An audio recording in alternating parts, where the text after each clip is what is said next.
Hello दोस्तों, आप सभी का स्वागत है हमारे एक नई वीडियो में। आई होप आप सभी अच्छे होंगे। तो आज का ये वीडियो बहुत ज़्यादा इंपॉर्टेंट होने वाला है उन बच्चों के लिए जो बच्चे डिप्लोमा करने की सोच रहे हैं या डिप्लोमा ऑलरेडी कर रहे हैं। इस वीडियो में हम सिंपली बात करने के डिप्लोमा में हाईएस्ट सैलरी पैकेज कितना होने को मिलता है प्राइवेट सेक्टर में और साथ ही साथ गवर्नमेंट सेक्टर में भी। साथ ही साथ वीडियो के एंड में मैं बहुत ज़्यादा इंपॉर्टेंट बातें आपके साथ डिस्कशन करना चाहता हूँ जो आपको डिप्लोमा करने से पहले पता होनी चाहिए। तो या फिर आप डिप्लोमा कर भी रहे हो तो उसके बाद भी आपको ये बातें पता होनी चाहिए। तो वीडियो को ज़्यादा लंबा ना करते हुए चलिए इस वीडियो को स्टार्ट करते हैं और जानते हैं कि आफ्टर डिप्लोमा आपकी हाईएस्ट सैलरी पैकेज इंडिया में क्या होने वाली है, प्राइवेट सेक्टर और गवर्नमेंट सेक्टर दोनों में। और साथ ही साथ ये क्वेश्चन भी आपके साथ शेयर करूंगा कि पिछले सालों में क्या क्या डेटा रहे हैं, डिप्लोमा वालों को कितने प्रतिशत जॉब मिली है, कितनी ज़्यादा अनएम्प्लॉयमेंट रही है और कितने लोग जॉब्स क्विट कर चुके हैं। तो प्लीज़ इस वीडियो को इन तक जरूर देखिएगा, ये वीडियो काफ़ी ज़्यादा हेल्पफुल होने वाला है। तो सिंपली मैं आपको दोस्तों बताता हूँ इजी वे में कि कितना सैलरी होता है कितना नहीं, ज़्यादा लंबा चौड़ा वीडियो करने की जरूरत नहीं है। तो अगर आप प्राइवेट सेक्टर में किसी भी कंपनी को ज्वाइन करते हो एज ए फ्रेशर तो आपको स्टार्टिंग 15,000 से लेकर 25,000 तक ऑन एन एवरेज देखने को मिलेगा प्राइवेट सेक्टर में, चाहे छोटी कंपनी में चाहे बड़ी कंपनी में salary package on an average यही होता है। 3 LPA 3.5 LPA 4 LPA का ही पैकेज होता है डिप्लोमा वालों के लिए।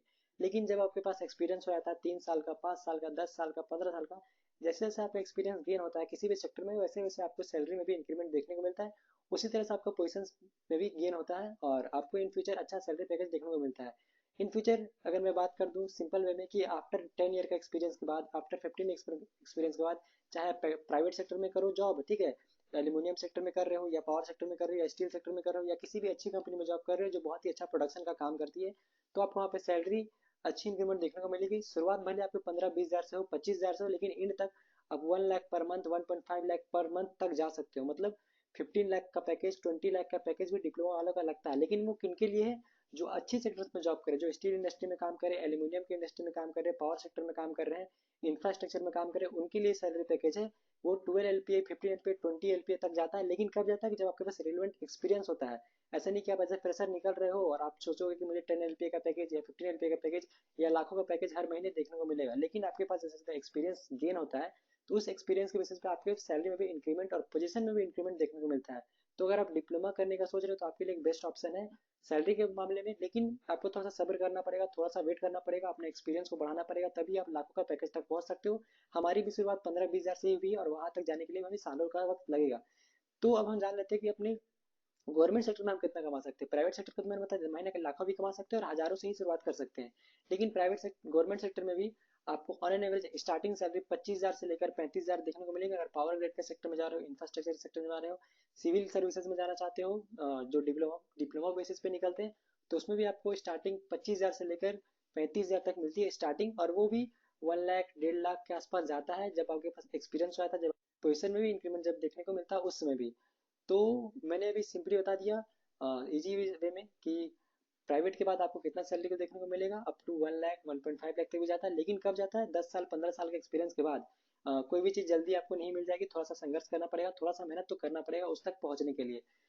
इसीलिए अगर इसके बाद आप हायर क्वालिफिकेशन की बात करें तो आपको स्टार्टिंग में अच्छी पैकेज देखने को मिलेगी। स्टार्टिंग 15-20 हज़ार से नहीं होगी, वहाँ पे आपको 40-50 थाउजेंड ऑन एन एवरेज। अगर बीटेक एमटेक के बाद अगर आप जॉब करते हो या एमबीए के बाद जॉब करते हो तो आपको अच्छा सैलरी देखने को मिलेगा।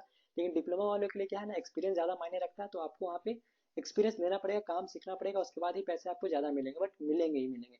गवर्नमेंट सेक्टर में भी सेम मैंने बता दिया, 25 से 35 हज़ार रुपये स्टार्टिंग और अप टू 1.5 लाख 2 लाख भी इसका पैकेज अलग अलग सेक्टर्स में जाता है। जैसे आप आईओसीएल में जाओ, पावर ग्रिड में जाओ या अलग अलग गवर्नमेंट सेक्टर में जाओ, वहाँ पे आपको सैलरी ज़्यादा अच्छा देखने को मिलेगा। कुछ बातें जानने के लिए जरूरी है, जैसे मैं अभी कह रहा था, हर साल 10वीं में 27.5 लाख बच्चे बोर्ड्स लिखते हैं। सिर्फ 10th में 12 की बात की जाए तो 18.6 लाख बच्चे हर साल पास आउट होते हैं। उसमें से डिप्लोमा के क्षेत्र में जो बच्चे जाने वाले हैं तकरीबन 15 लाख। 15 लाख बच्चों में से 2024 का डाटा मैं आपके साथ शेयर कर रहा हूँ, मात्र 10% बच्चों का प्लेसमेंट होता है, 10% बच्चों को ही नौकरी मिल पाती है, जिसमें 15 लाख का 10% 1.5 लाख।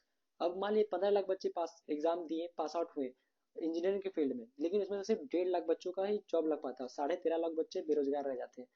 अब बाकी जो 1.5 लाख बच्चों को नौकरी लगा है भाई, उसमें भी रिलेवेंट जॉब नहीं मिल पाता है। किसी ने इलेक्ट्रिकल किया था, मैकेनिकल किया था या सिविल किया था, बट वो ऑटोमोबाइल सेक्टर में चले गए, किसी और सेक्टर में काम चले गए, पढ़ाई उन्होंने कुछ और करी थी, वो जॉब्स उन्हें कुछ और मिल गई, तो वो भी लास्ट में क्या करते हैं ना, कुछ सालों तक तो काम करते हैं बट वो भी जॉब्स को क्विट करके किसी और सेक्टर में चले आते हैं जहाँ पे उन्हें खुशी मिलती है, जहाँ पे पैसे ज़्यादा अच्छा मिलते हैं। तो अभी आप डिप्लोमा या बीटेक कर रहे हो तो आप ये बात जान लो कि सिंपली में जान लो भाई कि 2024 के डेटा के हिसाब से 15 लाख बच्चों में से सिर्फ 1.5 लाख बच्चों को नौकरी मिली थी, और उस 1.5 लाख में से वो बहुत कम बच्चे ऐसे थे जिनको रिलेवेंट फील्ड में जॉब मिली थी। मान लिया आपने इलेक्ट्रिकल से पढ़ा तो आपको इलेक्ट्रिकल से रिलेटेड नौकरी मिली, सीएस ब्रांच से किया तो सीएस से रिलेटेड नौकरी मिली, या सिविल ब्रांच से किया तो सिविल से रिलेटेड नौकरी मिली।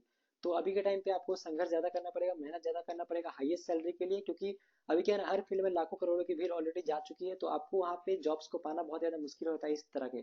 तो जो भी काम कर रहे हो अच्छे से करो, मन लगा करो, करो मेहनत करके करो, तब आपको सफलता मिलेगी। अगर अपने ही काम में आप कामचोरी करोगे तो भाई जॉब्स का आपको हर जगह पे संघर्ष ही संघर्ष देखने को मिलेगा, और रिजल्ट कुछ नहीं देखने को मिलेगा। ठीक है, तो आई होप आपको ये वीडियो पसंद आया होगा। अगर इस वीडियो से रिलेटेड और भी क्वेश्चन है, क्वारीज है, तो प्लीज कमेंट सेक्शन में अपनी राय दें, हम वहाँ पे आपके कमेंट्स को हमेशा रिप्लाई करते आए हैं और आगे भी करने की कोशिश करेंगे। तब तक मिलते हैं किसी नेक्स्ट वीडियो में किसी नए टॉपिक के साथ। जय हिंद, जय भारत।